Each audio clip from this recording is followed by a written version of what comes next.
Ladies and gentlemen, it is your boy Rico back at it again. Welcome to another edition of the Rico Report, brought to you by the Buffalo Fanatics. Welcome. It's Friday night, folks. You guys could be anywhere else, but you guys are here tuned, boy, and I appreciate it. Most nights, Friday night is usually my weekend. My weekend starts, but I decided to do an overtime shift. So tonight I got to go into work, so a bit of a later start, but I have to, I got to get to sleep, man. Because overnight shift. If you guys are shift workers, you guys already know. If you're not built for it, you ain't gonna laugh. And you know what I'm saying? I've been doing it for years now, but gotta get to sleep. But I had to come on to the show because I have a special guest coming on. My man Kevin was supposed to come on, but he's belly up to a bar somewhere in Ottawa, so it's all good. But I got my homie Jonah. We've been boys for a long time, man, a long time. So he'll be joining us. He is a Dolphins fan. If you guys love Kevin, you guys are gonna love Jonah. I'll tell you that right now, man. I try to surround myself with good people. You know what I'm saying? So that's my guy. So let me turn this down a little bit. So I want to welcome everybody to the show. Whether you tuned in from YouTube, tuned in from Facebook, Twitter, tuned in from freaking podcast form. Either way, I'm showing love. What's good? What's happening? Folks, we know what the deal is, man. We have a huge ass freaking game against the Dolphins. And this game is important because we win this game, we clinch a playoff berth.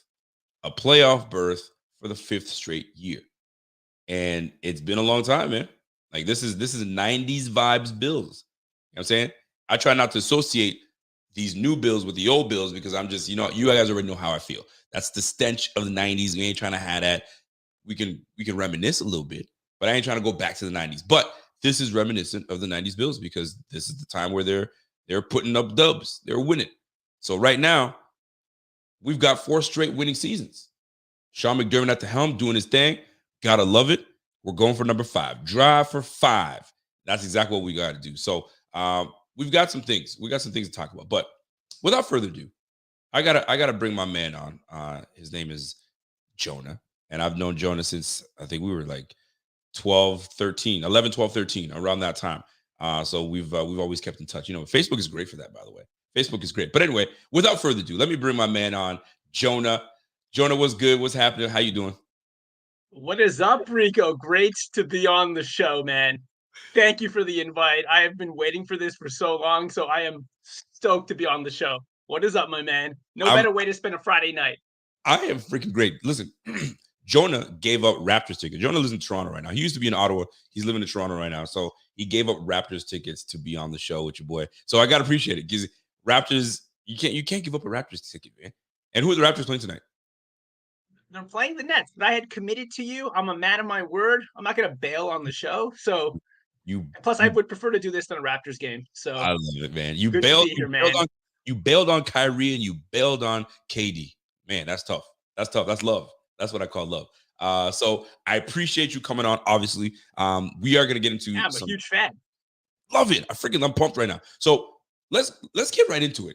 I want to get right into it because I'm annoyed. Can I explain to you why I'm annoyed? And I'm not annoyed with someone in particular, but just this person starting to kind of annoy me. He's starting to irritate me. You know what I'm saying? Mike McDaniel's cool, and I like him because he's quirky. He's quirky. He's got that nerdy, cool, funny vibe. But then him walking around and I need it colder.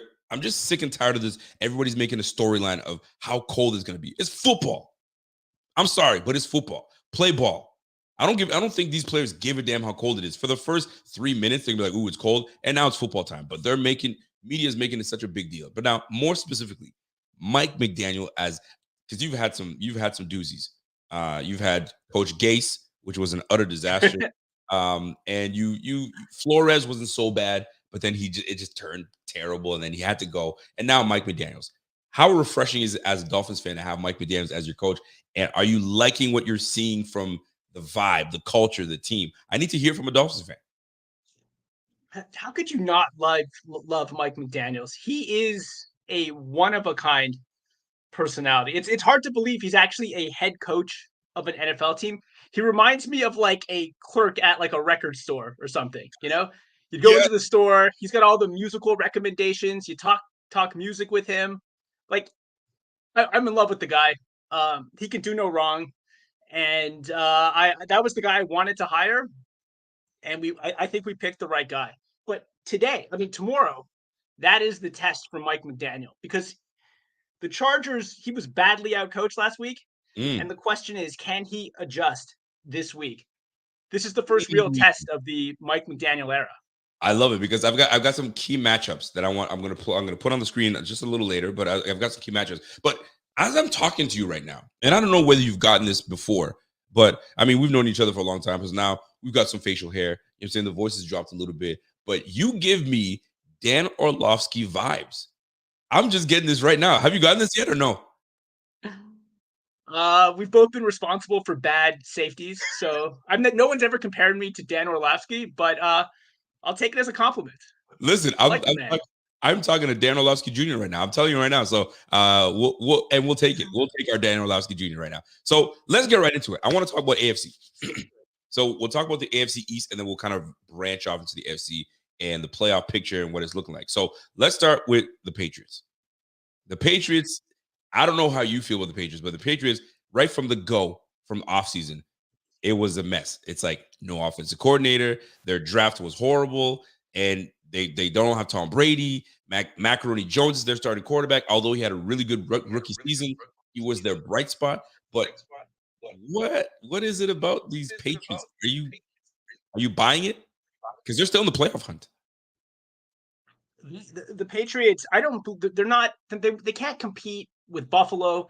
They're not a Super Bowl contender, but they can certainly pass the Dolphins in the standings. That game in 2 weeks makes me extremely nervous. I actually kind of like the way Mac Jones is playing. He's showing some passion, some fire, and I think the offense is getting better. They're starting to kind of find an identity. So the Patriots make me nervous. That game in 2 weeks is by no means A cakewalk. a layup. No, Oh, not at so all. I think Mac Jones is getting better. hold on. What is it? What is it about? You know what? I love this. I got a comment coming in.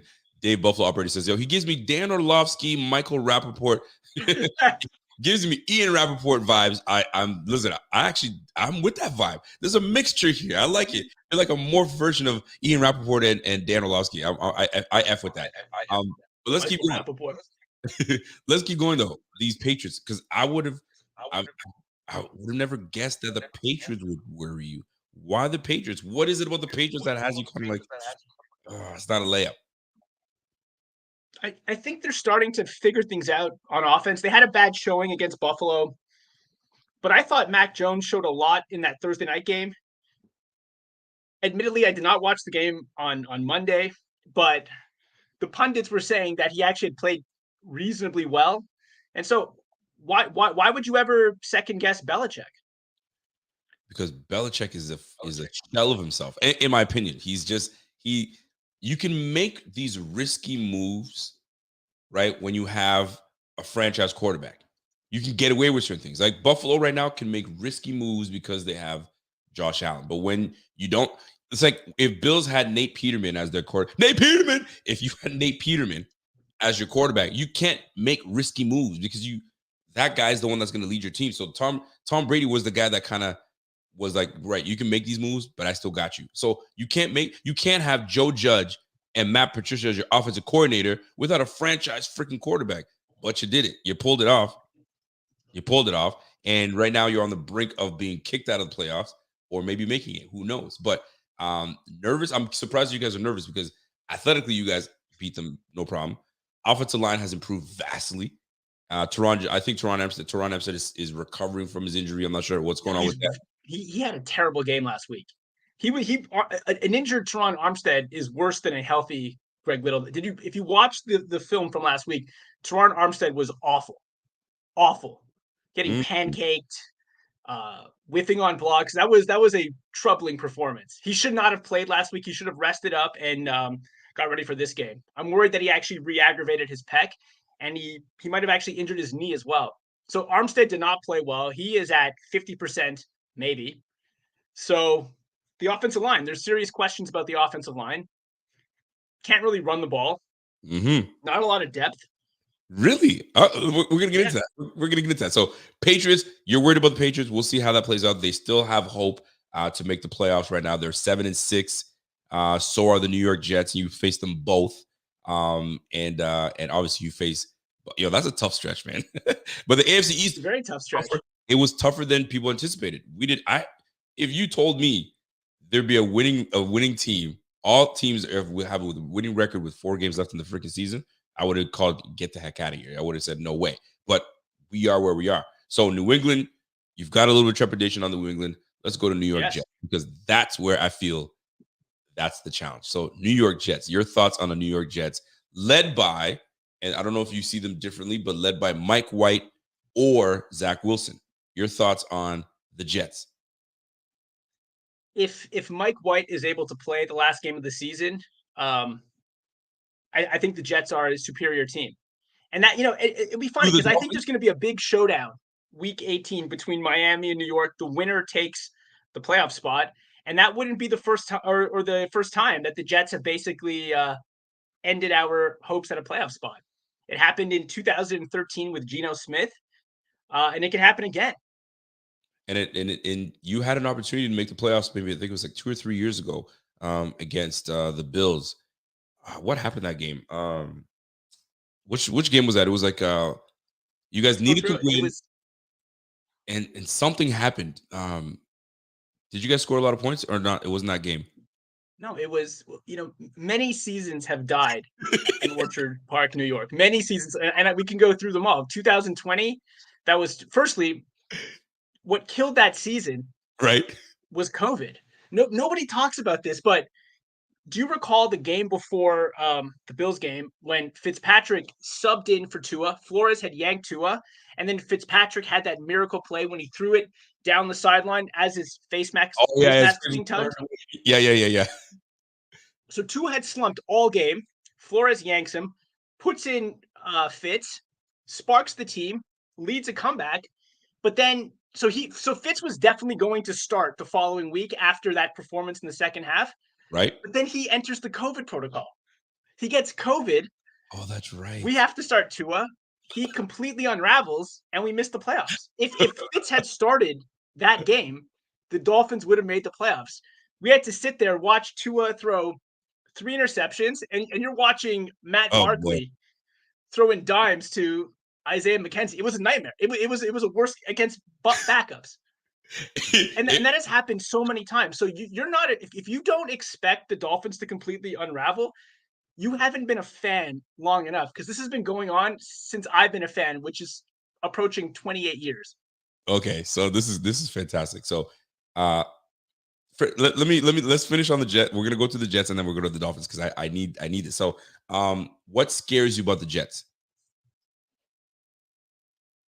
Their corners. I think the Chargers introduced the blueprint, which is man coverage, get physical with those receivers, and if you can rush 4, you can get pressure on Tua, right? So they have the corners to get physical with Tyreek and Jalen, Sauce, DJ Reed, and they have a great pass rush. Huff, Lawson, Quinn Williams. So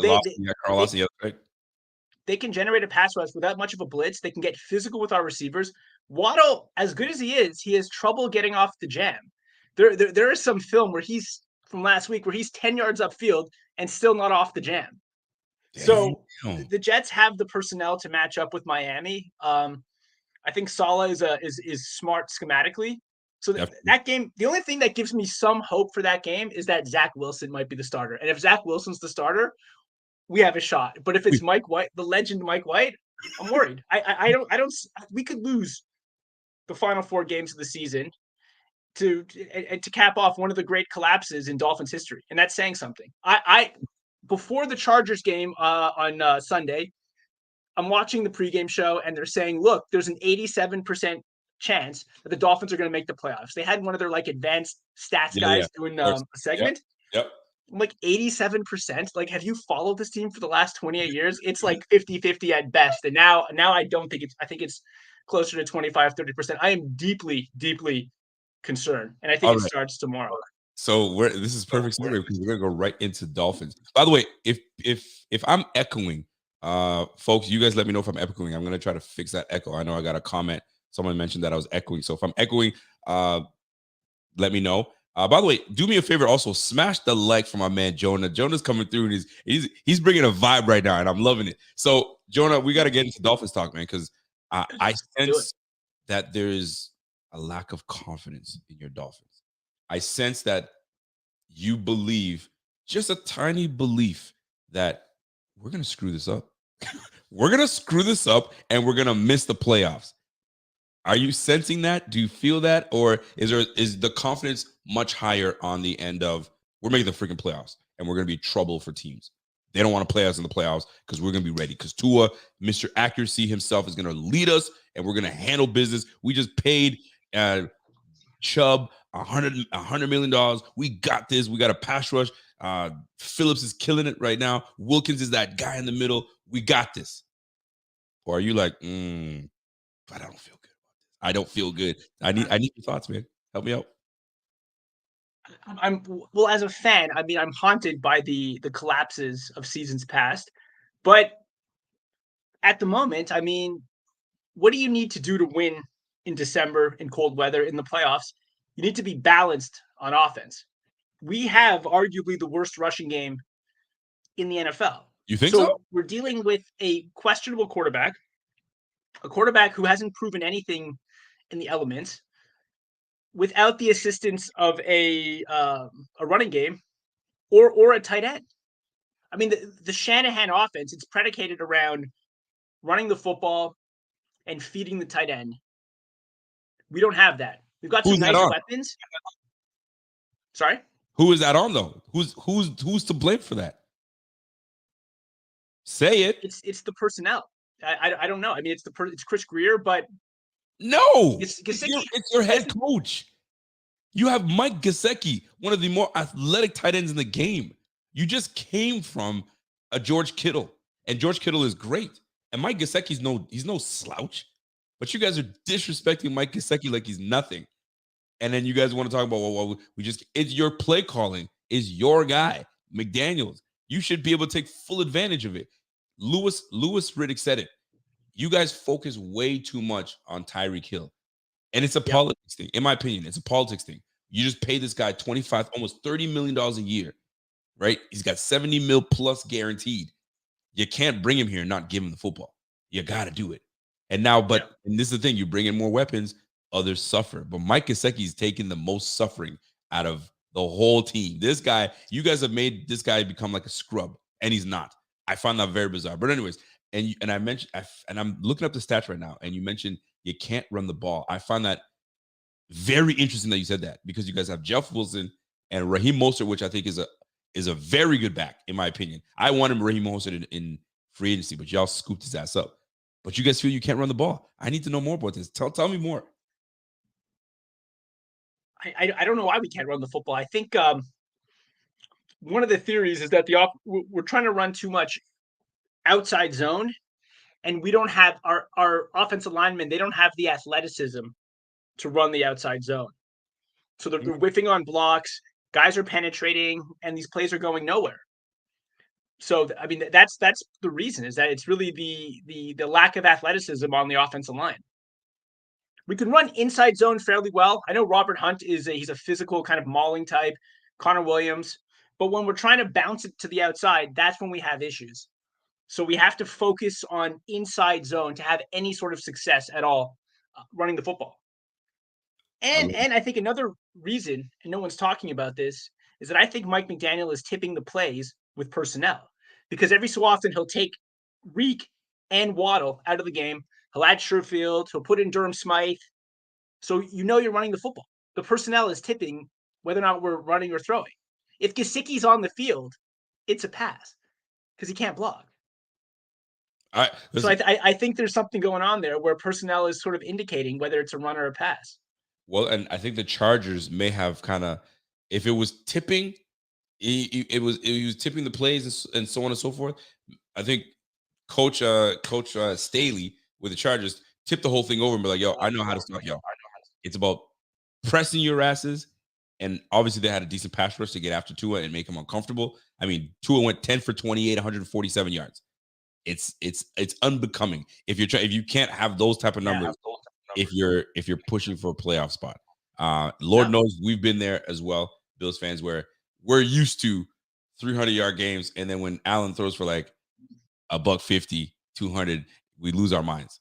Myself included, we're like, what the hell is going on? And we start questioning everything. So I totally get it. But I hear your concerns. Are you more concerned with the offensive side of the ball or the defensive side of the ball? I'm curious about that. It's tough. I think the defense has actually played reasonably well the last couple weeks. It's just they've been hung out to dry by the offense Yeah. because the offense they 2-1 time of possession. So that's why I actually think tomorrow I'm worried about the game, but I think it'll be pretty close because Buffalo hasn't been that explosive offensively. Hmm. Well, this is perfect because we're now going to get into the Buffalo talk. Yeah. So you don't seem as fearful of the Bills. I think it sounds like you're more fearful of the Jets and Patriots than you are of the Bills. Or unless I'm reading this completely wrong. I'm fearful of all three. I don't think there's the Bills are the class of the division, but I think the gap between all I think the teams are kind of clustered together. I think Miami psychologically is on the verge of a choke. So You- whether it's Buffalo, whether it's New York, whether it's New England, I just don't see the games going well. Is possibility. Jonah, are you right now streaming from a phone or laptop? Laptop. Laptop. Do you have headphones by chance? Um, Or earbuds yes. or you do? I don't know. I'm trying to Is the because I sound guess bad? no, somebody's saying it's reverbing and potentially could be on your end, but some people saying it's not echoing. So I don't know. I'm not sure. But anyway, if we're good, you guys let me know if we're good and we're gonna keep going. But if not, we can try to mess around and change some things up. Yeah, So I got questions for you, man. We're gonna flip the script let's a do little it. bit. I got questions for you. So you're gonna help me out. I have a segment where we talk about the good, the bad, the ugly, and I need you to name three things on your Dolphins team that you are the most confident. You're like, I can close my eyes and I know this is going to be successful. Three things, whether whether to do with coaching, whether it's the Tyreek Hill. You just wanted to mention Tyreek Hill or the defense side of the ball. Three things where you feel like, yo, I'm confident. I can close my eyes. I can go to bed. This is good. The good, the bad, the ugly. Let's talk about the good when it comes to the your Dolphins. The good, unquestionably, Christian Wilkins. He has emerged this season as a bona fide superstar. Scheme versatile, stout against the run, can rush the passer. You can line him up anywhere on the defensive line. This guy has really emerged as, in my opinion, he's having an All Pro season. He's finally living up to that first round hype, and he's playing like he did back in Clemson. Incredible, incredible player. Buffalo, you took Ed Oliver over Christian Wilkins in the 2019 draft. Are you looking back at that with some regret? No, no, no. We like Ed Oliver. We like Ed Oliver. Ed Oliver is coming into his own. Obviously, he's in contract year right now. We picked up his fifth year, so he's got one more year actually. But no, we are very comfortable with Mr. Ed Oliver. And he's only going to get better because he's playing in his natural position instead of playing in a one tech. Right. He's in the three tech, so he could be doing what we need him to do. And he's having a phenomenal year this year, actually. So we're just fine with Mr. Ed Oliver. But Christian Wilkins, I agree. I'm a big fan of Christian Wilkins. If he's not putting his finger in somebody's booty hole, we're good. You know what I'm saying? But Christian Wilkins happens to be Mr. Grabby Hands, Mr. Grabby Cheeks. He grabbing cheeks everywhere. But I agree with that. So number one, you say Christian Wilkins. Give me two Yeah. more. Two more good. Jalen Phillips, the guy's emerging as a solid two-way. He's right now he's rushing the passer better than Bradley Chubb. He's stout against the run. He hustles up and down the field. He's young. He's developing, and so he is starting to live up to that first round hype as well. That first round draft billing. So Jalen Phillips, I was worried about him. He was getting pressures, but no sacks. But you see how like pressures eventually it's indicative of sacks to come. That's indicative of having an impact. And so Jalen Phillips has emerged as I don't know if he'll make the Pro Bowl this year, but he's a future Pro Bowler, and I he's a like pillar of the defense. I like Jalen Phillips, and he's gonna.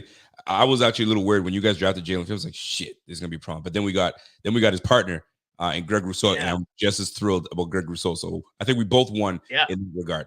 Can't go wrong with that. One more, my man. Talk to me. What do you got? One more. Let's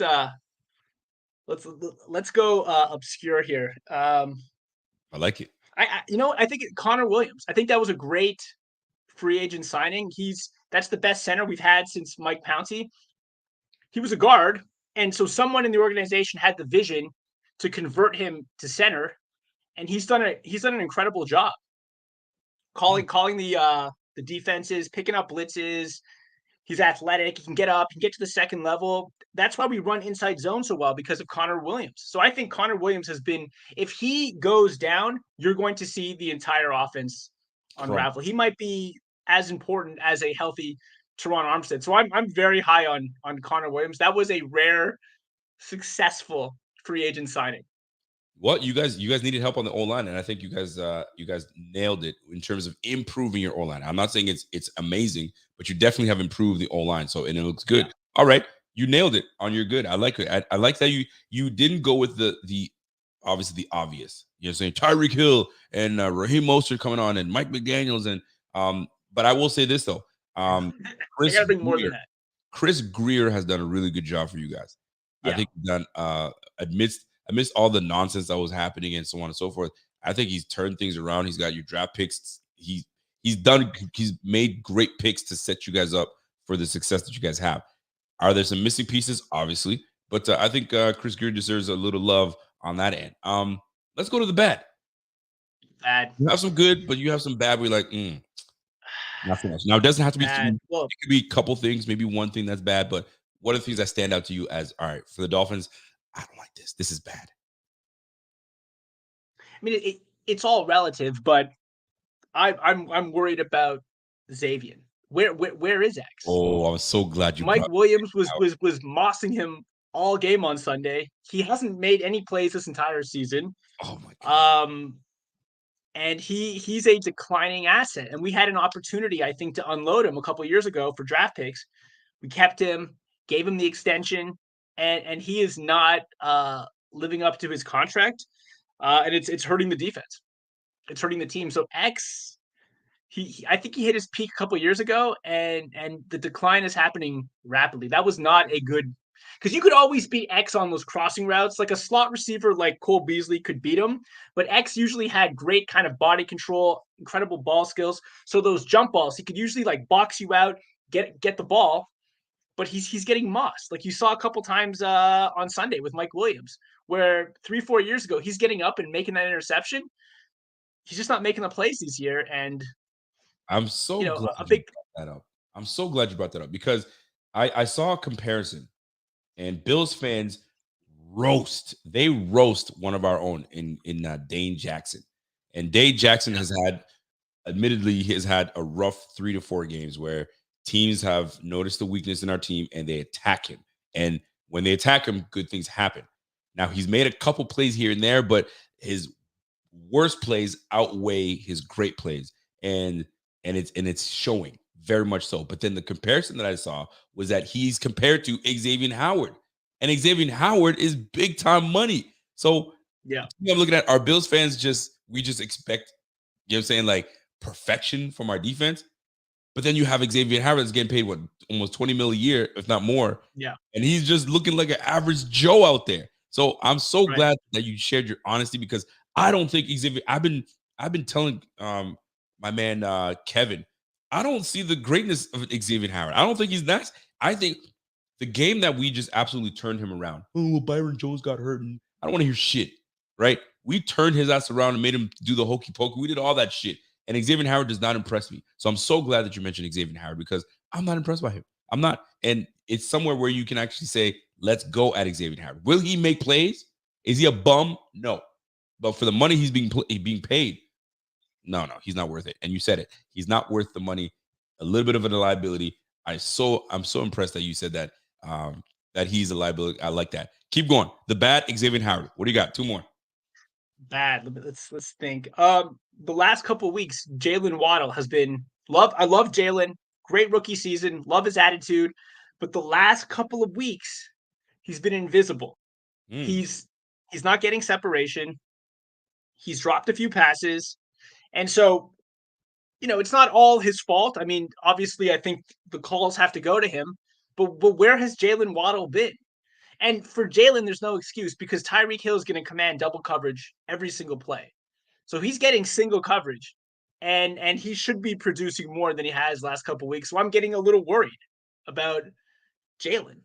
I So kind of bad as far as the last couple of weeks go. He's been invisible, and you expect more from a first round pick, a top 10 pick, someone that we had spent 2 first round picks on. So Jalen, and some of the film I saw on the All 22 where he was not getting off those jams. It was troubling. I'm troubled by Jalen Wall, and I hope we feature him early on in the game, get him going, because I don't want him to go into a tailspin or start losing his confidence. I love it. You know what? Do me a favor, folks. Smash that like for my man Jonah. Jonah's been, I mean, he's a personal friend of mine. So we've known each other for years. We play ball together, and he's coming in and really giving us an honest, I guess, an honest take on his team. Usually Kevin, and when Kevin comes on, he pisses me off because he's such an ass. Where he'll say, "Oh, you guys are gonna blow us out. It's just not gonna be. It's not gonna be fun to watch. It's just gonna be. You guys will probably put 40 points up. We'll probably put up 10." I hate when he does that because he's talking shit, and he makes me believe, and he makes Bills fans believe that it's just gonna be a wash. And he just has a way of just doing that, and it's hilarious, but actually it pisses me off a lot. But you have like a nice like.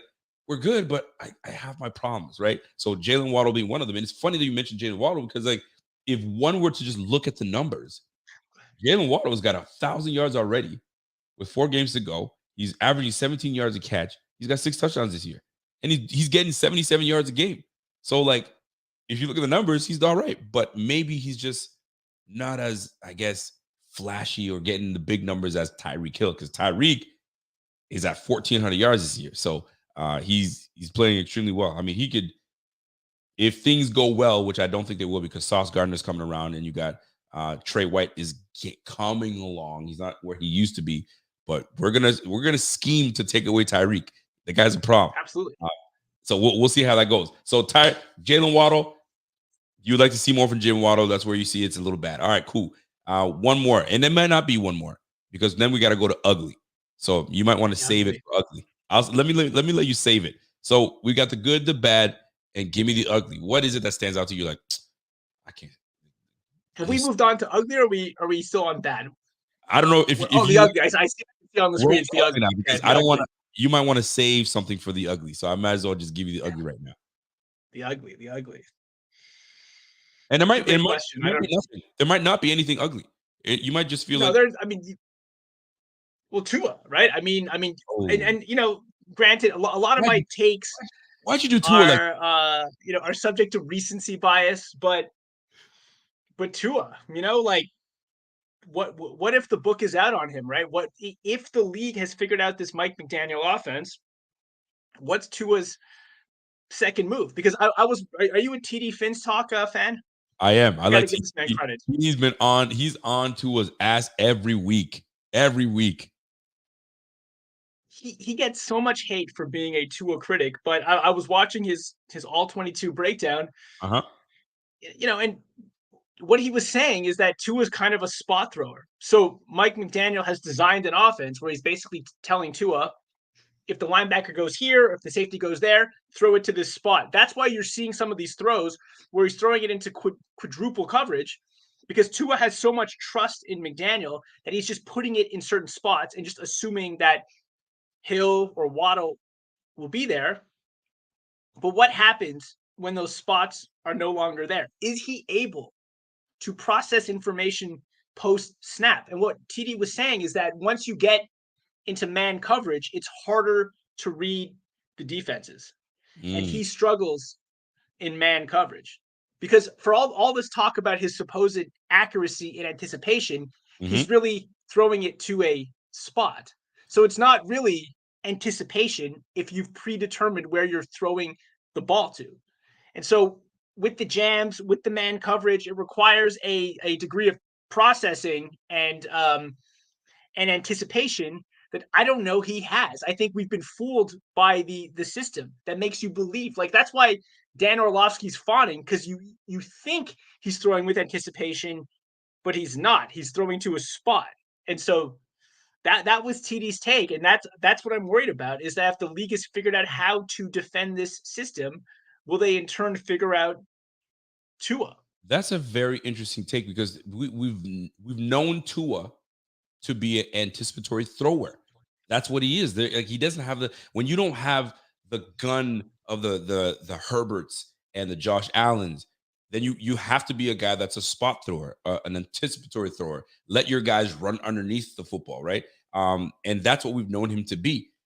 And this league is a forever copycat league. Once we figure something out about you, you've got to now pivot. You've got to figure out another way to make things work, right? And the elites are the ones that are able to do it. Like Josh Allen isn't accurate. He can't hit a freaking blind side of a barn or blah, blah, blah, all that good stuff, right? So he had to work on certain things. Tua, I think he gets more hate than he should be getting. But like you said, maybe the book is out. Maybe they figured out what McDaniel's scheme is. And him in that scheme may not mesh well. So like, we know what McDaniel wants to do, and we also know the type of thrower Tua is. And you're in the division with us, so we know you extremely well. We're going to force you to do things you don't want to do. So it'll be interesting to see how that plays out. I like that you brought up Tua's play recently because it's going to determine how these Dolphins play out the rest of the year. Will you have an epic collapse, or are you going to back into the playoffs? It's going to be one of those things, because at one point when you guys were leading the division, all was good. All was good. It was get on the train for the Tua train. So you want to say something? Jump in. Best case scenario for this season is that we limp into the playoffs and get smoked by Cincinnati, Baltimore, whatever. KC. That's the best case scenario. Worst case scenario is sub 500, miss the playoffs. Dude, we have no draft picks next year, and we're stuck with Tua for at least another season. Like, this is a win now team, because if look at the Rams, right? Like, things can go can downward spiral rapidly. So if we don't win this season, next year we could contend, but after next year we have a bunch of extremely expensive salaries, not many draft picks. So where does the team go? If we don't make the playoffs this year or next year, where is this franchise? Right back to 500. And that's what Kevin has been saying. He's like, we're a 500 team. We're not there yet. He's not a Tua hater, but he also despised the addition if you guys drafted Justin Herbert. He was like, I don't want anything to do with Justin Herbert. I was like, boy, you better look at the Chargers and see what the Chargers are doing. And he might say the Chargers are 500 with him at the helm. So what am I missing?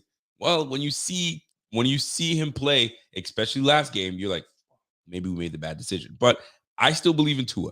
You just got to put the pieces around him, and which you have. Maybe build up that O-line a little bit more.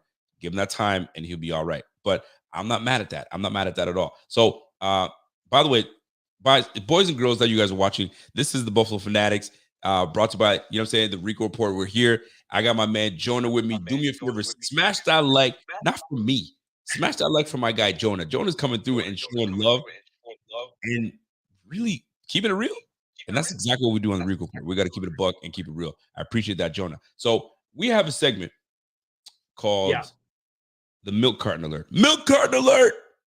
And Milk Carton Alert is, I don't know if you know what I mean, we're 90s babies, so we know what it is. When kids went missing, they put them on the milk carton. And have you seen this child? Have you seen? So is there anybody on that team right now where you're like, have you seen him? Where's he at? APB alert. We need to know what's going on. Is there anybody that stands out to you that is on the milk carton alert? He's the milk carton candidate. Has a milk carton child ever been found? Like who came up with this question? That's a great question. Like you must be out of ideas entirely if you're putting children on milk cartons. How did this idea even come into existence? The idea of a missing, you know what? This kid's missing. we've exhausted everything. Let's try the milk carton, and maybe that'll work.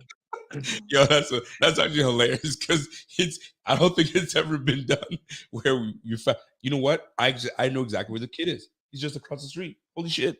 Yeah, I don't think it's ever happened. So I guess maybe I should change out the milk carton because has it ever? No. It's just a ploy by Big Dairy to sell milk. You know what I mean? Hilarious. Nobody's getting found. It's freaking hilarious. But anyway, let's talk about it. All right, milk carton. Milk carton alert. Talk to me. And I want to believe. Well, it's the obvious answer. It's Mike. It's Mike Gesicki, right? Like, and the thing with this is that it was entirely predictable. We knew from the outset that Mike Gesicki was not a fit in the McDaniel system.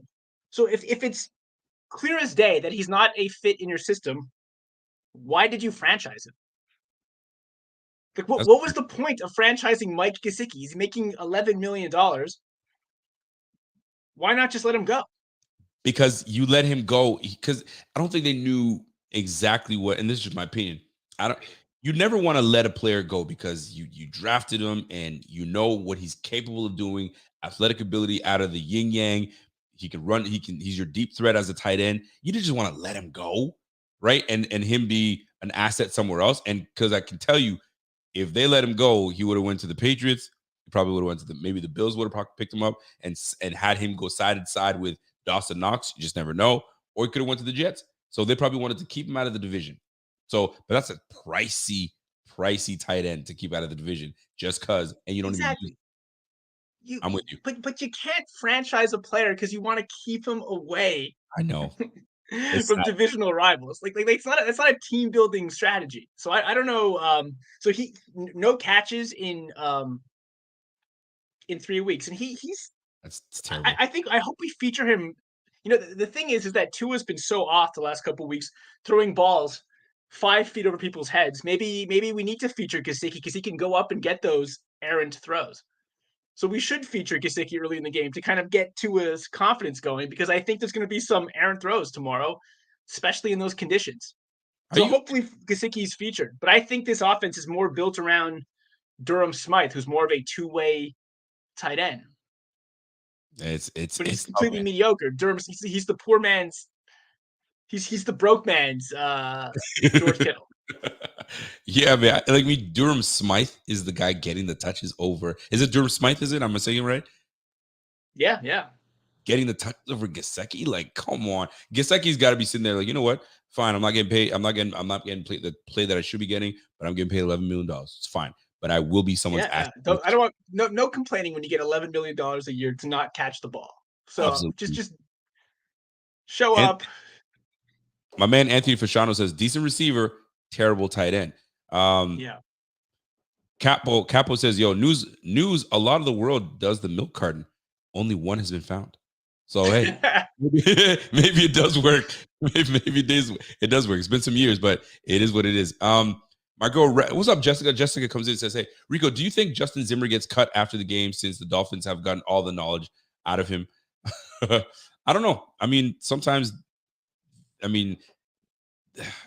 Justin Zimmer was a player that we liked a lot. He made some good plays for us. But, I mean, how much information he's going to get out of us? How much Dolphins are going to get out of this guy? Not a whole lot. Yeah.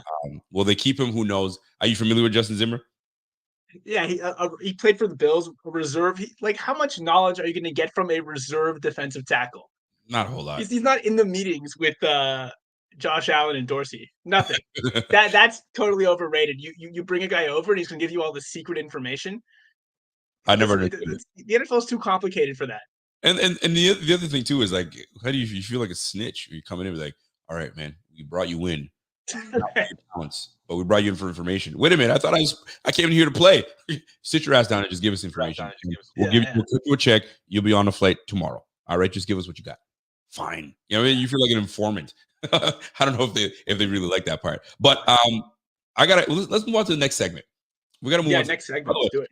By the way, give my man Jonah a like, please, because this boy had me rolling when he said, "Has anybody ever been found on a milk carton?" That's a legit question because that's hilarious. So we on Friday nights we tend to want to talk about key matchups, and there are some key matchups coming up in this game, and I've got a couple here that I want to see what your thoughts are. So let me just pull up my banners here. Here we go. Key matchups for this game. So and I have questions. Key matchups: cold versus Tua. Tua versus the cold. Tua says if it snows in Alabama, so he'll be just fine. How much is that? Are we going to talk about? Well, we're going to talk about that. But anyway, Tua versus the cold. Is it a big thing? The O-line versus the defense. The trenches.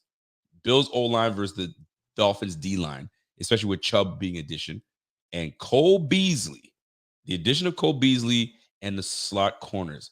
You guys, I can't pronounce his name, but Igbenogany. I think I said he hasn't played in weeks. He hasn't played in weeks. He's inactive. So we got to talk about that. So let's talk about the first one. Tua and this damn cold. Are we making too much of this? Well, Tua's 0-3 apparently in weather minus what? I think in 25 minus 30 minus 32, 30. I think it is. What is it? Is it 32 degrees? What is 32 degrees in Celsius? I'm trying to look that up. Zero. Is it 0? Okay, so 0. Yeah. Come on. That's nothing. I mean, we walk around in 0 like nothing. Yeah, zero's comfortable. But it's like from Honolulu. That's not bad. Yeah, like I'm hearing tomorrow, because I'm going to the game, that the temperature is going to be like -1, -2. I'm like, nice. It's going to be a comfortable day. But how will Tua? I'm not concerned about the wind when you have limited arm strength. How gusty is that Orchard Park wind? That makes me nervous. The cold itself doesn't make me worried. What makes me worried is if it's going to be wet. If that snow turns into sleet, I'm concerned. And if those gusts are above 20 miles per hour, I'm worried. So how he'll do in the cold, I'm not confident, but it's a small sample size. So who knows? Maybe he'll surprise us. And maybe, frankly, the weather will force the offense to be a bit more conservative, because the last couple of weeks we've been taking way too many deep shots, trying to score on every single play, and we need to kind of like scale it back a bit, check it down, take underneath routes, get Tua into a rhythm early on. So maybe the weather actually helps us, because it will deter us from trying to score with Tyreek on every single play. See, that's the thing. But you can't go away from Tyreek. That's your moneymaker, because it's a different offense without Tyreek. And if we can minimize Tyreek's touches, then that's a whole different ballgame. And I can't see McDaniels moving away from that and trying to change the game up. You don't change the game up without Tyreek. It's just something that I refuse to think that McDaniels is going to do. But this whole snow situation, I don't think that Tua, and you're right about that. It's not so much about the snow, but it's more about the wind. It can be windy. Yeah. Can you make those outside the numbers throws? Because if you've seen, I don't know, I follow a guy named Ben Solak, I believe his name is, and he had some film breakdown that was amazing, and it's very quite simple.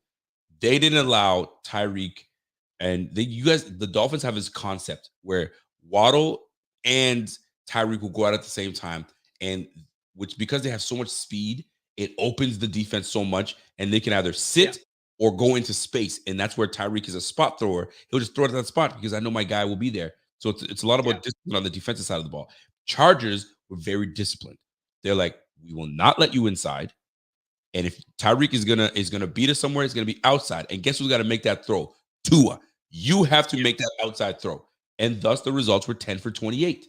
So they really put a great game plan together to keep Tua from getting comfortable and throwing those inside dig routes and all those routes. So they took it away. So the Bills, if they take a little bit of that blueprint and force Tua to make those outside numbers throws, because that's what it comes down to. At the combine, can they make that outside the hash throw? That's what it comes down to. And if you can make that happen, you can make every throw in the NFL.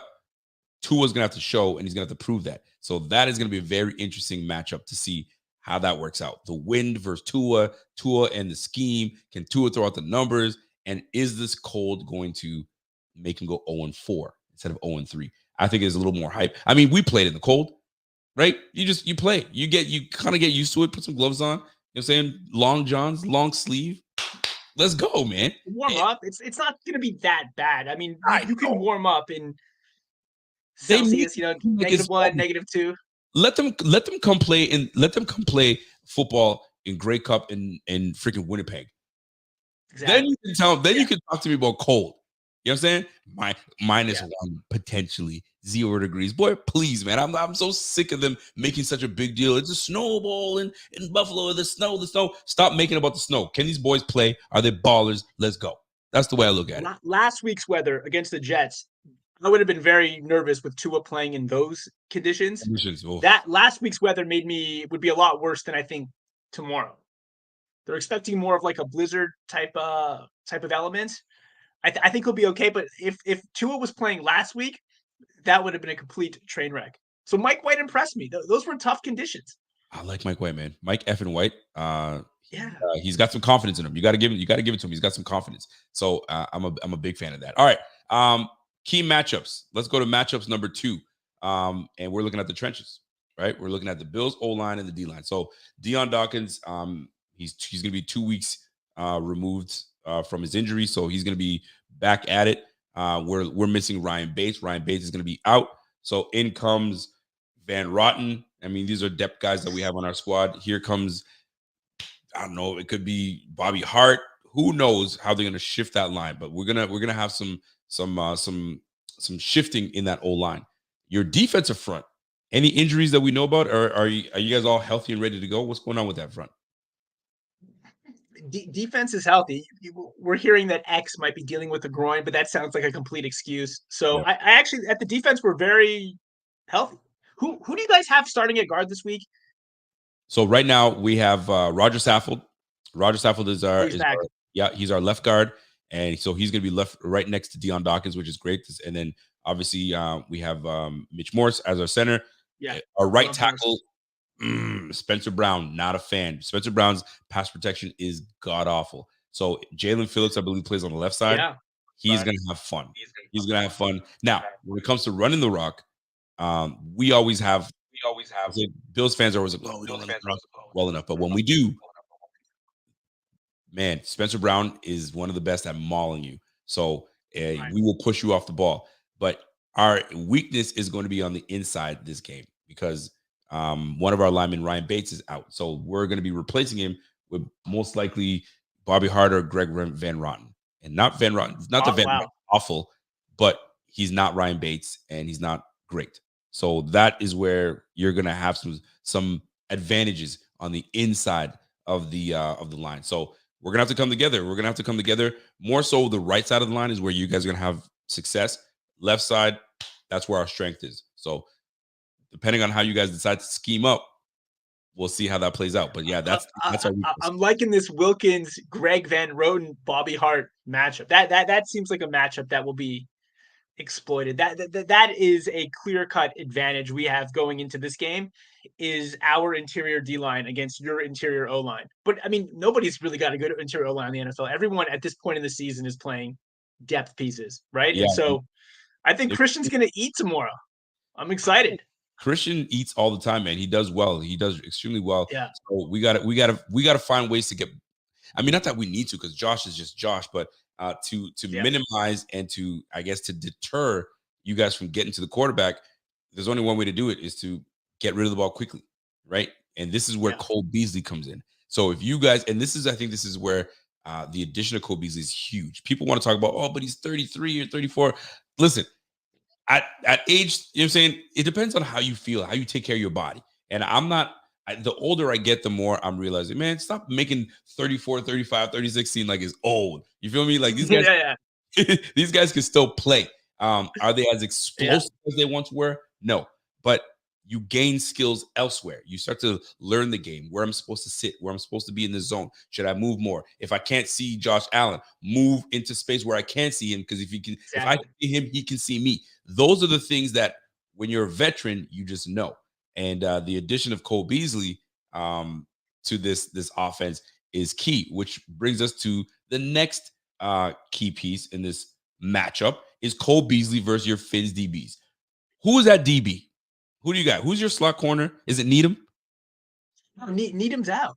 Needham's out. Okay, Needham's out. Needham is out. He was our slot corner. Okay. And so I think we've been rolling. I think Elijah Campbell. We've been going 3 safeties at times with Eric Rowe. So we've lost our slot corner. So we don't really have that's a matchup that can be exploited by Cole Beasley. And what do you think led to Cole Beasley coming back? Do you think Josh Allen reached out to Bean and he's like, look, it's not working. Like 2 for 13 on third down. Get Cole on the phone and apologize to him for all that vaccine stuff. Because didn't Cole say that like he made things right with the Bills? Like what happened? Did the Bills have to go like begging for him to come back and they had to like basically like kiss the ring? What happened there? Funny enough, I thought that it was us reaching out to Cole Beasley, but Cole Beasley's the one who reached out to the Bills and was like, "Listen." Yeah. And this is me speculating on how this conversation went. He's watching these Bills and he's looking at these guys like, "Yo, McKenzie ain't doing it for you guys, and you know it." Yeah, exactly. McKenzie's not doing it. You're clearly not playing your rookie in Khalil Shakir, which he's actually really good. But he's clearly, you guys are not the same offense. And me coming back would help Josh Allen. So my anticipation is he called Josh and be like, "Dude, what's up with that, man?" And Josh was probably like, "Yo, reach out to Bean and see what's going on." So when he reached out to Bean, Bean was like, "All right, let's make something happen. Let's bring you back." We've already brought back. Listen, this is like the reunion tour. Not only is this a revenge tour this year for the Bills, but it's a reunion tour. We've pretty much brought everybody back that we once had to let walk because of financial reasons. Jordan Phillips back with the team. He got a huge contract with the Arizona Cardinals, right back with Buffalo like he never left. Shaq Lawson bounced around the league, went to the Dolphins for a bit. You got a big payday with the Dolphins. Didn't quite pan out with the Dolphins. Then went to the Jets. The Jets cut him right before playing the Bills in Week 17. And he goes, "F you guys. I'm coming after y'all." So Shaq Lawson back with the team, right? Who else do we bring back? Cole Beasley back with the team. John Brown back with the team. Yeah. Dean Marlowe. Like we've brought back a whole bunch of guys that know the system, that know the culture, and that know what's at stake. We want to win the Super Bowl. That's what it comes down to. So at the end of the day, Cole Beasley coming back, he reached out because he knows you're lacking at the slot position, and this offense can be so much better. But you're sitting here bullshitting with McKenzie. Now I like McKenzie, but McKenzie isn't dad. You know what I'm saying? They call Cole Beasley dad out there. Dad? He isn't dad. So Cole Beasley coming back is going to be a problem because now, and it's a problem two ways. And this is where I'm going to, and most people might not agree with me, but when you bring in a guy like Cole Beasley, it minimizes your reason to run the football. If you're not a good team that runs the football, what you do, screenplays, receiver screen, and a little dump off. Just a little hitch. Just turn around 3-4 yard hitch because it's just as good as a 4-yard run. If I can throw the ball and take less time and move the ball and get these guys off guard, I got you. So Cole Beasley's return is going to be problematic for the Dolphins. I don't think you guys like this. This is not a good thing for you guys. Now, who's in coverage? Big sign. That's the question. Who the heck is in coverage? Xavier's on one side, Jones on the other. No, it's Cater Kahoot. That's right. Kahoot. He's been starting the last big chunk of the season. Undrafted player out of I think like Texas. It's not Texas A&M. It's some other Texas school, and he's really emerged. Now I know people are critical of X, and there's this hot take that Kahoot is playing better than X. That's absurd because X is man to man on the best receiver every single week. If you put Cater Kahoot on Justin Jefferson every single week, it's not going to go well for Cater Kahoot. But he has really stepped up in the absence of Byron Jones, who I don't know what's going on there. Like he's not. I thought he was supposed to be ready for the season, and then he just kept extending his return or delaying his return. Yep. And now it appears as if he's going to miss the entire season. And it looks like he just doesn't want to put bad tape out there because he wants another. He's expecting to get cut. So he figured, you know what? I'm better off sitting out the entire season, getting released, and then signing a new free agent deal, as opposed to coming back, playing injured, putting out bad tape, and then signaling to the league that I'm completely washed up. Yep. And that's a really good assessment because you don't want to put bad tape. You put bad tape, especially if you're not completely healthy, you just ruined your free agency chances. So it's a business decision. He's made a business decision, and all season, all season long. So it's gonna be like that. Are you worried about Cole Beasley, Dawson Knox, Gabe Davis, Stephon Diggs, the receiving core from the Buffalo Bills? Do you feel you guys match up well, or are you like shit? The Bills are a problem when it comes to the ball in the air. I'm worried about Dawson Knox. I don't think we have the linebackers. We have slow linebackers. Can they cover? Um, we've lost. Although Eric Rowe might do a decent job. He's kind of like our tight end coverage specialist. We'll Okay. see how he does against Dawson Knox. But generally, no, I'm worried about Dawson Knox. I would have been worried about Gabe Davis, especially against Kahoo, as well as he's played. But do you find has Gabe Davis been a little disappointing this season? I thought he would put up bigger numbers than Stephon Diggs. I'm not as worried about Whoa, whoa, Gabe whoa, whoa, Davis whoa, as I whoa. would have been 3 months ago. Did you say you thought he put bigger numbers than Stephon Diggs? I thought so. Feel that? I thought Gabe Davis was really going to emerge. He developed chemistry with Allen. Maybe Diggs was starting to. Maybe Diggs had already hit his peak and he No, was about to begin his decline. not even But close. no, I was wrong. Absolutely. Now, has he been disappointing? You know what? Here's the crazy part. It's so weird to say this, but he's having a better statistical year. He's having a career year. His numbers are up, but most people would say, where the heck has Gabe Davis been? And I put Gabe Davis, I think, twice now on the milk carton alert. We're like, where are you? Where are you at? What are you doing? What's going on? Like, you're supposed to be that number 2 guy, and you're sitting here bullshitting. So I just don't understand it. Now, Gabe Davis, great player, solid player. He's limited on his route running ability. He's got like 3 or 4 routes in his bag. It's about it. But to me, if you only have those 3 or 4 routes that you have in your bag, you better excel and you better master those routes. And at points, he disappears. We don't know where he's at. He's targeted a lot, but he's not coming down with the passes now. It's not his ability. His ability is not the problem. It's consistency. We don't get a lot of consistency out of Gabe Davis. Once we start getting the consistency, he will be a problem. He can be a problem. I think everybody saw that against the Chiefs last year, right? But this is this year. So show me what you got, because if you're not where we're supposed to be, then we got problems. But is Gabe Davis going to be a problem for you guys? Maybe. We might put him up against. It's about matchups in this league. It's all about matchups, and if we match up well against you guys, we'll find it and we'll exploit you. And I think Gabe Davis, this is probably one of the games that he breaks out, because Kahoo, I'm not buying it. Xavier Howard, Who's going to surprise you? Listen, nobody. That is an X factor. Kahoo and Gabe Davis, how that matchup goes, that will, I think, have an enormous influence on the outcome. I don't know. This is no hate on the Dolphins, but I am not at all worried about Xavier Howard. The one guy on your team that I'm like, I have major respect for is Javon Holland. Holland, Phillips, and Wilkins. Those are the 3 guys that I have major respect for. Those guys are ballers. The rest, whatever.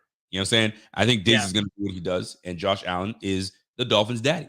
You guys snuck a win in Miami this year, which is fine, but we're going to repay you. We're going to take that dub back, and we keep moving. If you lose this game, though, this is problems for the Dolphins. You need this win. You need to win this. There's no questions about it. I don't want to hear nothing. The Bills beat the Dolphins. The Dolphins are in trouble. And it sucks. It's weird to say that, because you guys are 8-5, but you guys go down to 8-6, and then you guys play the Patriots and Jets.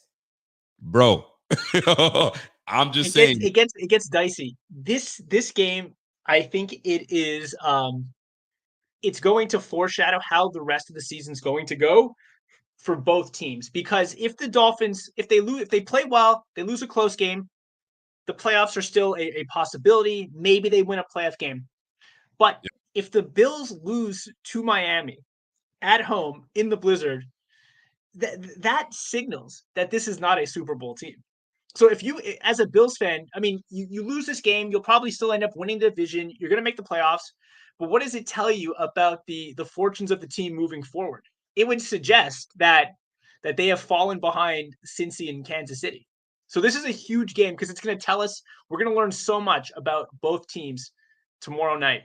This is a big game, because we, like I said, we have to win out for us. We control our own destiny, because we've beaten every division leader that you see in the league right now in the AFC. We've beaten. We took down the Titans. We beat the Chiefs. The only team we haven't really taken down, and right now we don't know who's leading it, are actually we beat the freaking Ravens. So like all the tough teams that that people claim, well, we've beaten them right now. Granted, it was early in the season, so everybody was kind of, it's different.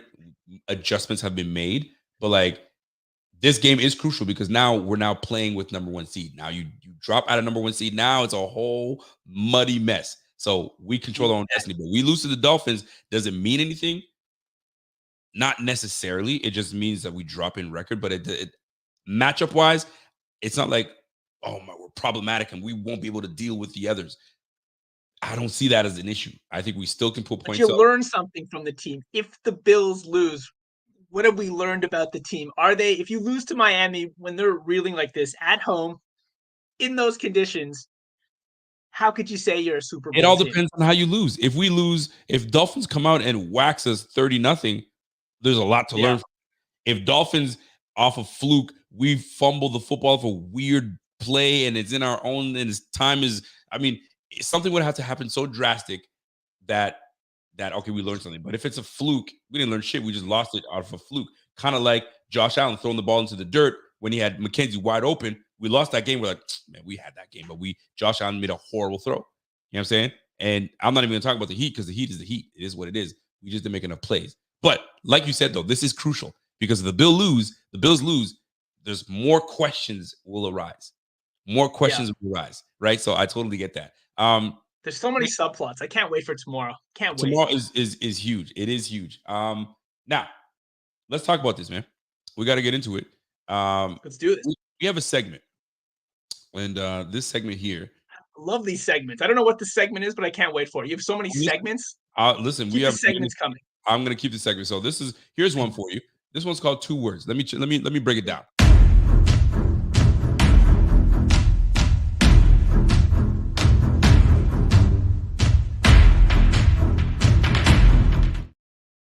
So this segment here is called 2 words or 2 thoughts. I changed it up to 2 thoughts, and I will mention a topic. I will mention a player. I will mention a food. I will mention something, and you give me the 2 words that come to mind, or you give me 2 thoughts, or you can just go on a tangent and just go, right? So are you ready, Mr. Jonah? Let's do this. Here we go. Josh Allen. Literally dominant. Dominant. I like that because Dolphins daddy. He's our daddy. Dolphins daddy literally looks like his teddy bear. Okay. I like that. Okay, let's switch it over. Tua. Crossroads. His career is at a crossroads on Saturday. Where do we go? Because he's the most polarizing player in the NFL. Like 1 week he's leading the Pro Bowl in votes. He's a potential MVP candidate. The next week, Colin Cowherd is comparing him to Tim Tebow. Tim Tebow? Are you kidding me? So there's really no in between with Tua. The opinions are so polarized. They're so extreme. But I do believe that tomorrow night is kind of a crossroads moment because if he struggles again, it would suggest that he might have some better days, but that long term he's not the answer. Nor can he compete because if we're going to compete with Buffalo and Josh Allen, you need to go into Buffalo in these environments, in those conditions, and play well. You cannot lay an egg tomorrow. You need to put together a competent game. So I would say 2 thoughts or 2 words, crossroads, which is actually 1 word, but I like no. I love it. I love what you just did there. This is the point of 2 words. 2 words, 2 thoughts. Love it. Crossroads, which is true because you don't know what you have in Tua, and I think he's been at a crossroad his entire career because a lot has been placed on him. Obviously, he hurt himself in college, so that already hindered him.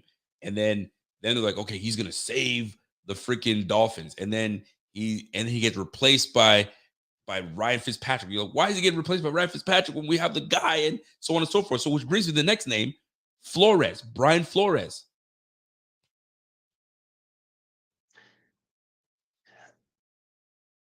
That's a tough one. Brian Flores is because I have mixed feelings about it. I think he is a QB killer, a confidence killer, but he's also a tremendous builder of defenses. And I think our defense has suffered in his absence. I do look at him as a dynamic defensive mind. He was kind of the straw that stirred the drink with that defense. but he also has a very he had a very and there, I loved Flores. Like I wanted him to be the coach for the next decade. But the more you kind of learn about him is that he was butting heads with a lot of people in the organization, and he was not good for Tua. Like they had an unbelievably unhealthy relationship. Probably one of the unhealthiest relationships you could have between a franchise quarterback and a coach. It was weird. But and you could Tua is so passive aggressive when he talks about Flores, but he's always like every time he's praising Mike McDaniel, you know he's throwing shade at Flores. So we don't know the half of it, but it was a strange relationship. I bet it was. Here we go. Here's one for you. Chan Gailey. Yeah, Chan Gailey is he's the OC that got away. You know, I really think that like when he left after the 2020 season, and Yep. the reason he left, based off of what I've heard, is that he wasn't on board with elevating Tua. He no, they didn't consult him. Basically, Greer went over him and said Tua starting, even though they had brought Chan Gailey in specifically to work with Fitz. Yep. And so once Tua was implemented as the starter, he was basically on the way out. He couldn't return because that had created this schism between Gailey and the organization. But I feel like if we had held on to Gailey, we'd be further along as an offense. I love Chan Gailey, first of all. And when you guys brought on Chan Gailey and then Fitzpatrick went over them, like, fuck, this is gonna be a problem, man. These guys are gonna bring back that offense. That screen game is gonna be impeccable. And then they put two in, and then Chan Gailey was like, I'm out of here. Von Miller. Yeah. It's a big loss, you know, like that was you look at I mean, you brought in Von Miller specifically to go after Pat Mahomes. So it's so disappointing because you have some emerging pass rushers, but there's something about Von Miller in the playoffs, those key third downs, like he can just bend like no other. And hope, you know, I like to see Buffalo do well. Like I love the fan base. And so, but I do think that you might not feel his absence until the playoffs, until it's Patrick Mahomes, Arrowhead, 3rd and 7, fourth quarter, AFC Championship game, and he's got a nice clean pocket because Boogie Basham or Russo or Epinesa can't get off a block. It'll be And replace that. Those pass rushers, they don't grow on trees. They definitely don't grow on trees, but they've definitely learned a little something from Von Miller. Von Miller's time in Buffalo has permeated into these guys. These guys are playing. AJ Epinesa he's got 6 sacks this year. You would never think he's got 6 sacks. He's probably got as much sacks as Bradley Chubb, and you would never know it, right? And looking at what Greg Rousseau's doing, Greg Rousseau's sitting at what I think 6 sacks himself. So very interesting. We'll see how this plays out. But Von Miller's loss is huge. Don't get me no question about it. Here's one: Kansas City Chiefs.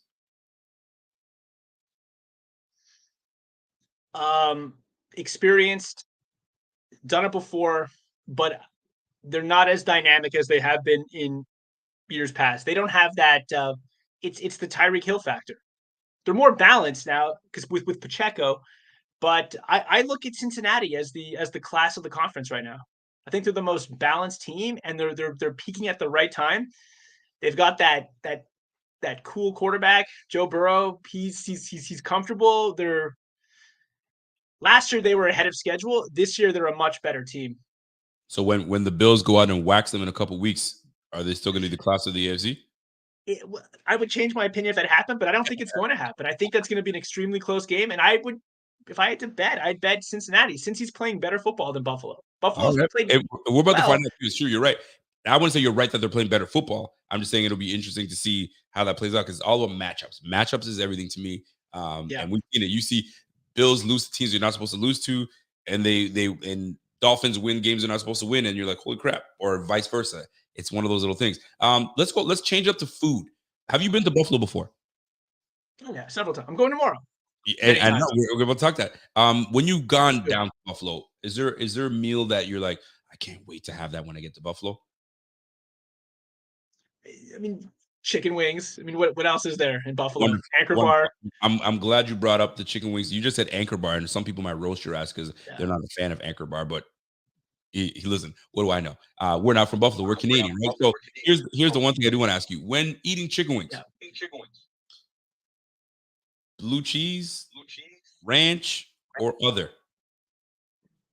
just the chicken wing. I don't need nothing. It's just I'm happy with the wing. The wing speaks for itself. I don't need ranch or blue cheese.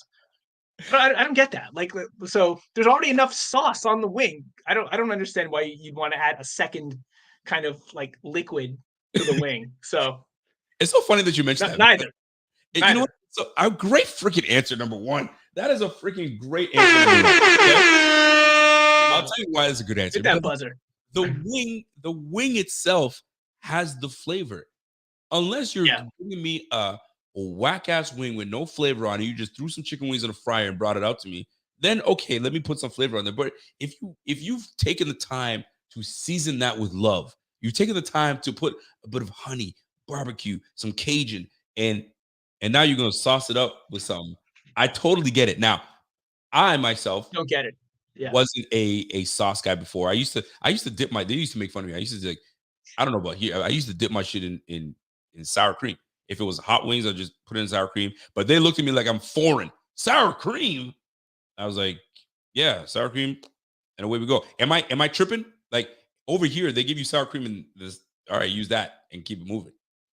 And people would look at me like I don't know what they're giving us. There's just some white liquid in a small little bowl that I don't even go near.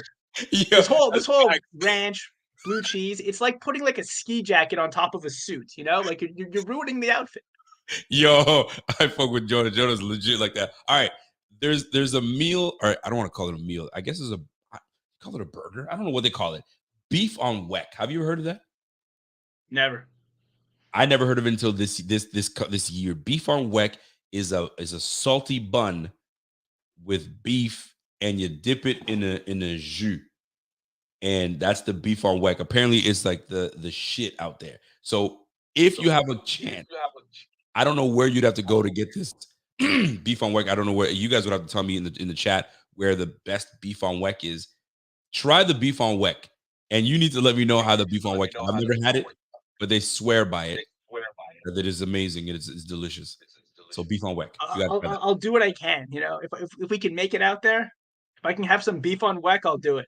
Absolutely. What are you? When are you driving out tomorrow morning? Tomorrow morning. Yeah. How early you get up? Have you experienced the evening tailgate in Buffalo? I've done the Sunday morning tailgate, but I am so stoked for this nighttime tailgate. Like I just feel like it's going to be next level. Saturday night, Miami Buffalo, meaningful game. Like does it get? It's going to be snowing, but not too cold. Like we've reached the pinnacle of human existence. Like does it get any better than that tomorrow? It doesn't. It doesn't get any better. You're going to an epic game. You've chosen a great game to go to. I've never been. Actually, I've been once to an evening game. My first Bills game ever was Dallas and Buffalo, where it was on a Monday night football game. Oh, remember that game? But I didn't experience the tailgate like I really should have. I went and saw Pinto Ron get ketchup all over him. I thought that was the best thing ever. I was like, yo, look at this old man getting ketchup sprayed all over him. And now he's got to go home like this. Like, what a mess. I like it, but this is messy. I guess this is what Buffalo tailgating is about. But I didn't really get to, because I was like a deer in the headlights. Like, where do I go? Like, we're walking all over the place, and then we just went to the game. I didn't really get the experience. Now, how I tailgated?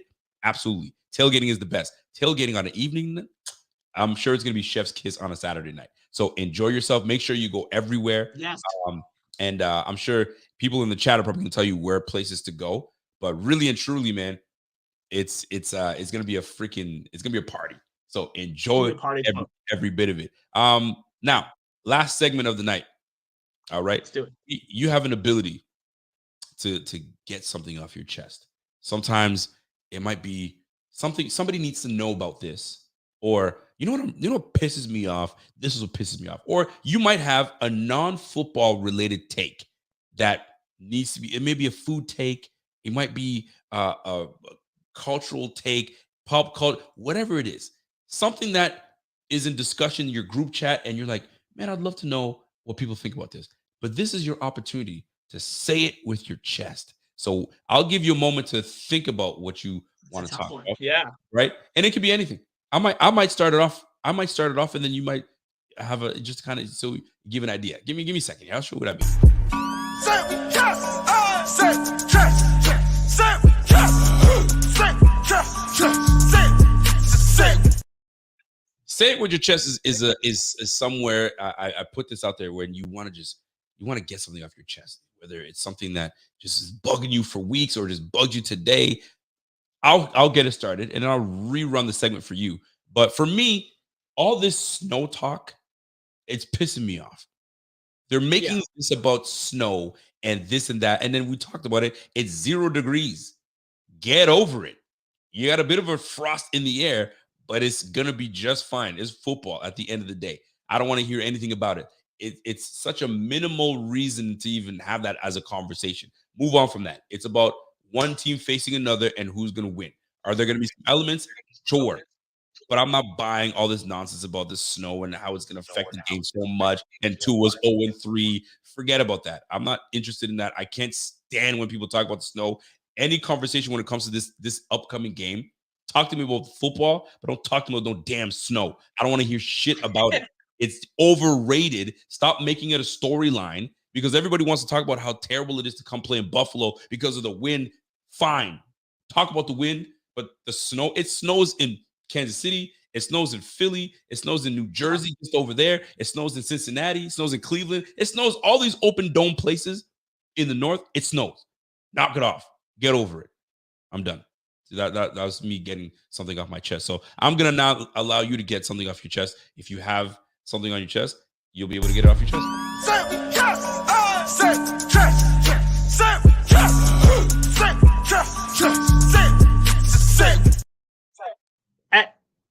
I'm going to say this with my chest, as a Fins fan, obviously the Dolphins have a great supposed legacy, right? And there's a brand, right? They have fans all over the world. But I think if you were to poll the average NFL fan who's not a fan of the Dolphins, they would be surprised to understand the degree of ineptitude of this franchise dating back 28 years. Do you realize that the first season I can remember, I was 8 years old, and they lost to the San Diego Chargers by 1 point. Do you remember? You probably don't even remember this game in the divisional playoffs. This was the year San Diego, they played San Fran in the Super Bowl. They got smoked. 95. They had beaten Miami. Remember that Super Bowl with Steve Young and Stan Humphries and Natron Means? And by the way, what happened to the fat running back? We don't have any great fat running backs anymore. Like in the mid-90s, you had Natron Means, you had Jerome Bettis. Like every team had like a lovable fat running back. And now with the evolution of offenses, everyone's got to catch passes out of the backfield, and we no longer have. There's no place in the NFL for Natron Means. I'll get back to my point, but keep going. My chest. Yep. So I'm 8 years old. They lose 22-21 to the Chargers on a missed Pete Stoyanovich field goal at the gun. I remember being so upset after that day that I went down to my basement. Would you ever, as a kid, exact revenge on the team that just beat your team on Sega Genesis? Heck yeah, man. I went downstairs and just took it out on Stan Humphries on the Sega Genesis. I was 8 years old. That was 28 years ago. Little did I know that 28 years later, they would not have gotten beyond that point. They have not advanced beyond the division playoffs since 93. So I was not old enough to really experience. I don't remember that season because I didn't follow the team. They've made the divisional playoffs 3 times since 94.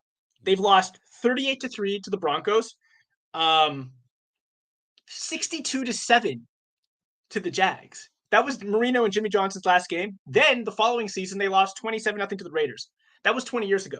So they have not advanced beyond the divisional playoffs since I've been a fan.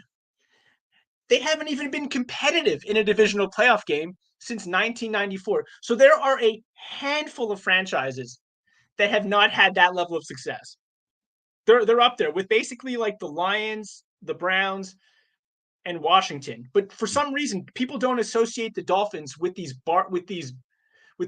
bottom feeding organizations. But if you look at the results over the last 30 years, they haven't had any success. Nothing. There's not one season I can look back at and say, that was a great season. We almost got that. Nothing. I feel you. I feel your pain.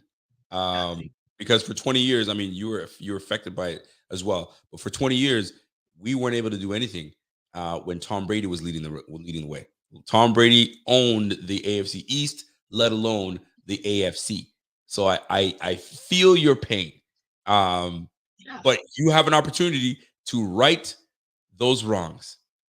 You have an opportunity to right those wrongs, and you have an opportunity to jump in and potentially A, make the playoffs, and B, if you make the playoffs, win a game to get into the next round. But that is a tall task to ask for a Tua-led team. So I don't know how I could comfort you in your ways. I don't think it's gonna happen. I don't think it's gonna happen. Well, I think you guys are gonna collapse. Unless you win this game. You need this game. My battery's about to die. This went a lot longer than I expect. Just give me a second, Rico. Yeah. Do your thing. And I don't want to. As you talk, I'm gonna actually open up this chat here because somebody was trying to call me out on something, and I need to address it. Oh, there it is. My man James says, "Yo, Rico is no food expert. He lives in lobster country and hates lobster. You damn right, I hate lobster. Lobster is an overrated dish. It's messy, it reeks, and it's too hard to like. I want to say too hard, but they make it so difficult to get to the pliers. Yeah, you gotta have all these tools that when they give you tools, the only tools I need is a fork and knife. Don't give me a hammer and a cracker and all that. No, listen, keep your lobster. I'm not interested. Yeah, I'm not interested. No love for that. Not at all. Yeah, you know what I mean? So yeah, I get it. Too much work. But listen, I understand your pain. I understand. You want success for your Dolphins. Something. I get it. Like just an you know what I want? A competitive divisional playoff game. Give me that, and I will look back fondly on that season. I get it. By the way, Brooklyn, they beat the Raptors. See, I'm glad I passed on the tickets. You passed on the tickets. They you know what? This was the right call. Jorge agrees with me. Lobster is disgusting. Lobster, I wouldn't call it disgusting, but it's not something. If they said, "Sir, you have one last meal to have before you die, what would you like?" You'd never hear me go, "Lobster." I'd be like, "Kill me if you give me lobster." Are you kidding me? I'll go starving. I'm done. I'm not eating no lobster. Anyway, here's one last wouldn't call it segment, but I want to get a food take because I'm a big food guy. I love food. Is there a food that you find universally is overrated and just people? I don't know why people love this food, or is there food that people are not talking about enough and they should be eating this? Overrated. I think sushi's overrated. Oh, I agree. Totally. I think people go out for sushi and they always come home a little disappointed. Like what is it's rice rolled up in a seaweed or whatever the hell is, dip it in. Yeah. What's so I feel like it's like fancy. Oh, we're going for sushi. Knock it off. You're going for rice rolled up in freaking seaweed. Yeah. It's an all-you-can-eat place on Maryville Road. You know, get off your high horse. You know what I mean? Like, get off your high horse, sushi lovers. My wife is in love with sushi. She loves sushi. The kids, she's like, "Oh, we're having seafood. We're having sushi tonight. You want some? No, I'm good. No, I'll be fine. I'm fine. I like it. Sushi. I'm not impressed by the sushi. Yeah, I'm not impressed either. I'm with you on sushi. Is there any other dish where you're like, but this, on the other hand, is fantastic and people should be doing it? It's smoked meat. You know, I feel like Schwartz's Montreal style smoked meat is that is the cuisine I want to share with the world. Smoked meat, you know, and I feel like that needs to be. I think Jewish deli, you know, it's declining in popularity because we live in a much more health conscious world. But I want to see a revival. If the Finns can't make the divisional playoffs, let's see a revival of deli. Okay, I like it. That's a consolation prize. I'll take that. That's hilarious. You know what? One thing before you get out of here, because I got to get out of here too. Well, actually, I got to read a super chat coming from my man Slick Crook. He says, "Yo, Rico, I just want to let you know that I'm on an airplane headed to Buffalo. This whole entire plane is filled with Buffalo fans. Let's go. Let's freaking go, man. Yo, you are in for a treat when you go to this game. Crook. The game is going to be meet up tomorrow. Drop by the tailgate. I like it. Vegetable fried rice So, and I want to in this chat. This goes for everybody in the chat. Is there an overrated food or overrated meal or whatever the case is that you're like, people make this to be such a big deal, but it's crap, or I can't stand it? Or is there a meal that it's underrated and people don't talk about it enough? In the chat, let me know how you guys feel about it. Somebody just came in and says Thai food is underrated. Yeah. I think I'm gonna agree with that. Beef patties with cocoa bread. Well, that's interesting. Now, here's a question for you. I was thinking, my wife and I were talking about this the other day, and we were talking about chicken. I was like, oh, I don't know what kind of chicken I'm going to make today, but I'm going to cook supper. I'm going to make chicken. And then I'm like, what do I want to do with the chicken? Then I started thinking, there's people all over the place that there's certain chicken that they like. They like chicken thighs, they like chicken breast, they like whatever. But when it comes to the prep of chicken, are you a fried chicken guy, baked chicken guy, a stewed chicken guy, or are you just a regular, just like, or a deep fried chicken guy? There's air fryer and there's deep fry. How do you like your chicken done? I'm a blackened grilled chicken guy. Oh, grilled chicken. Yeah. I'm excited. Popeyes has a new blackened grilled chicken sandwich. I'm excited about that. I saw the adverts. I saw the poster outside the Popeyes. I was going to pop in today and try it, but it was like 10 in the morning. So I'll have to find another time. You're definitely going to do that. But I dismissed my chicken. Grilled chicken is actually pretty decent as well. Chat, talk to me, because I'm going to put that in as a poll on my Twitter. Fried chicken, you know what I'm saying? Or deep fried or air fried, it's all the same. Fried chicken, baked chicken, stewed chicken, or grilled chicken. And my man talked about the grilled chicken. A blackened seasoned chicken is pretty damn good as well. But I like that. Somebody said grilled marinated chicken is good too. I think baked chicken is the least of my favorites, but if it's seasoned just right, baked chicken could be really freaking good. But chicken altogether is all great. But grilled chicken is not bad at all. But anyway, I digress. I had to add, since we got into the food talk, I had to jump in there. So beef on weck, you're gonna try that. I love your chicken wing. Your chicken wing take was, why sauce it when it's already seasoned to deliciousness? And you don't need chicken's fine as it is. Chicken is fine as it is. I love every bit. So that's it, man. That's our show. I really appreciate it. Jonah, we got to do this again. We definitely got to do this again. But before you leave, anytime, I need you to make something clear to people. Right? Yes. Jonah and I played football back in the day. We played on the same team, and we've also played against each other. And we talked about this in the green room. And this is your opportunity, because people think I'm talking shit when I played ball, and they this guy only wants to talk about football and play running back and this, that, and third. Kevin obviously makes fun of me all the time. So tell these people what it was like, either a memory or like what it was like playing with, because we played a little bit together, and playing against. And we've been playing against each other for years. So you have front row seats as to what it was like. I mean, I have a vivid memory of. Wait, before you start. Yes, Jordan was a quarterback. He's a lefty quarterback. He vibes with Tua, if I remember correctly. Well, I'm right-handed. Are you right-handed? You're lefty for some reason. So Jordan played the quarterback position. So he has a say in this conversation. So tell the people what you remember, because I know that we talked about that. Well, what we were discussing, backstage, was that you were who's that 12-year-old kid? You see that right there? That had the Twitter world buzzing. Yeah, exactly. He didn't need a cheerleader. He was the real deal. Rico was the Jeremiah Johnson of his day. Rico was the 12-year-old with the mustache and the mortgage. He was a man amongst boys. I remember back in 1997, we had a game against you, West Ottawa Vikings versus the Barhaven, formerly known as the Redskins. Yeah. back in the day when teams could have racial slurs as nicknames. You were on the Redskins, and you were the running back, but you were also the punter. Do you recall being the punter? They had you barking out the cadence. And you've never heard a 12-year-old with a deeper voice than Rico. You had the entire team scared. Can I curse on the show? Am I allowed to use profanity? You can drop a fucking F-bomb if you want to. You had us scared shitless as you were barking out that cadence, getting ready to. No 12-year-old. You sounded like James Earl Jones, man.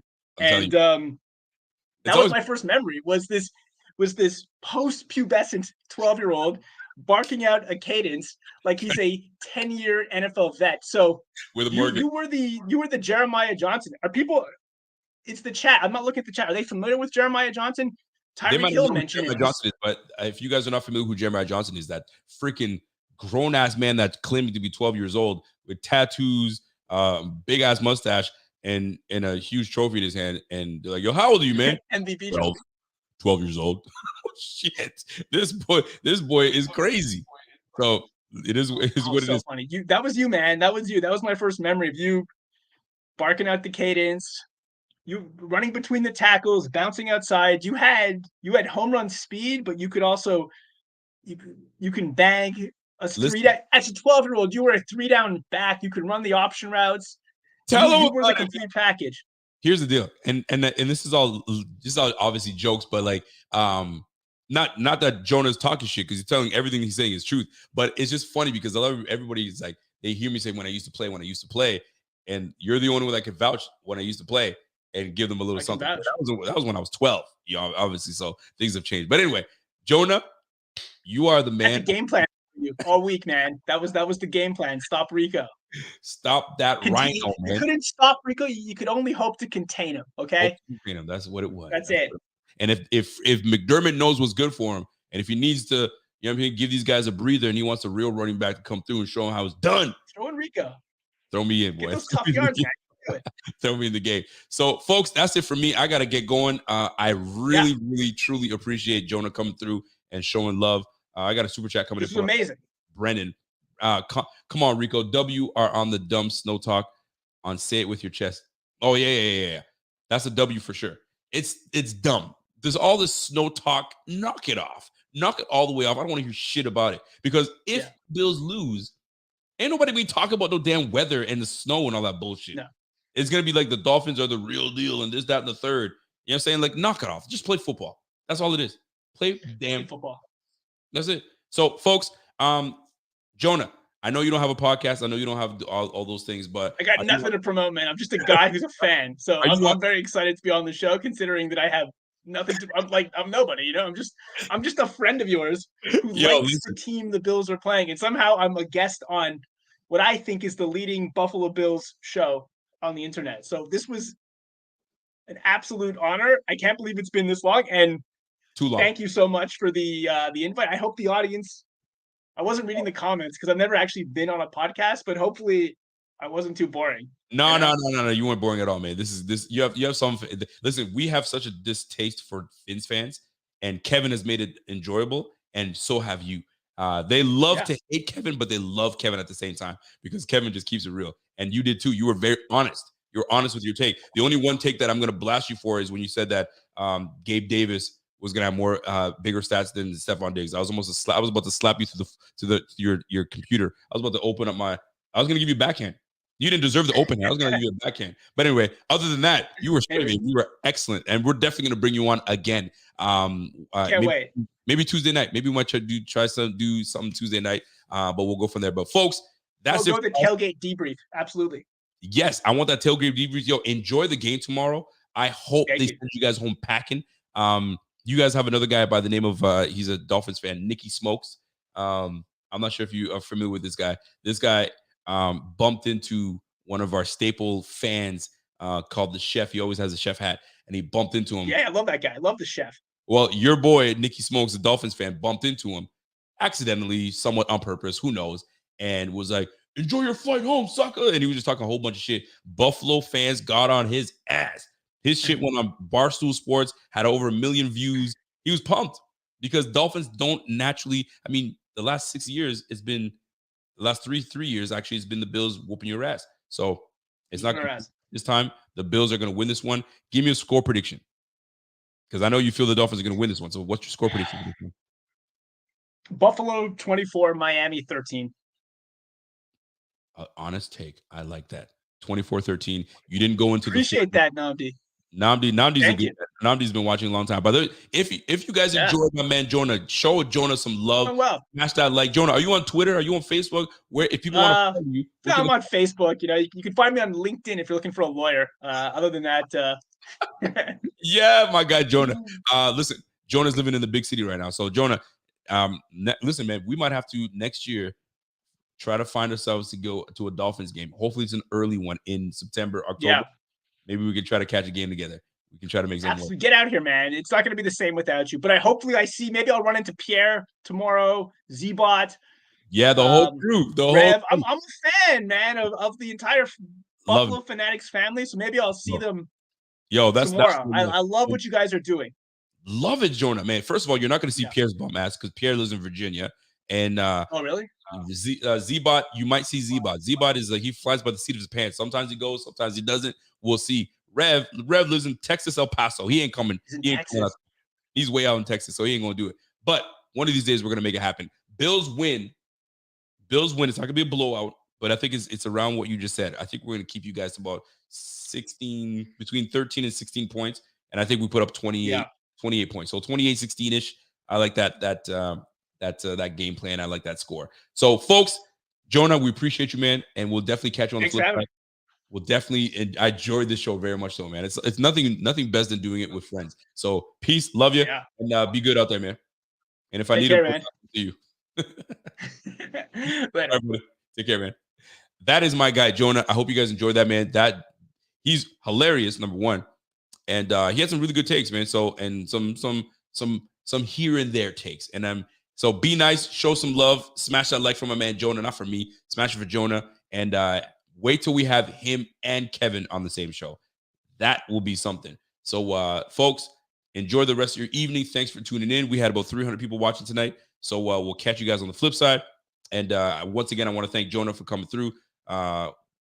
Very fun podcast. So let me I'm going to cue up my music so we get out of here. So you guys know what I do all the time, man. I always say, listen, if you're going to affect someone in a positive way.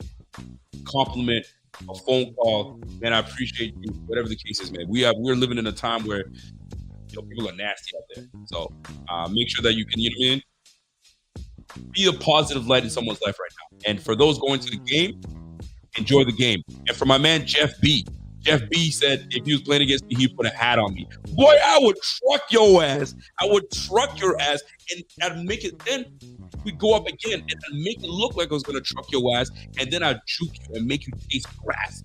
That's how nice I was. Anyway, that's for my guy Jeff B. Appreciate y'all, man.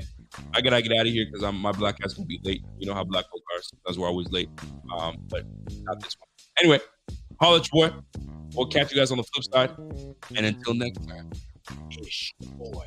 And I'm gone. We'll see you guys tomorrow, pregame show. And then my man Pierre is gonna be running it. And then we're gonna have a good time, man. So we gotta win this game. You guys already know what it is, man. And until next time, I'm gone. Peace.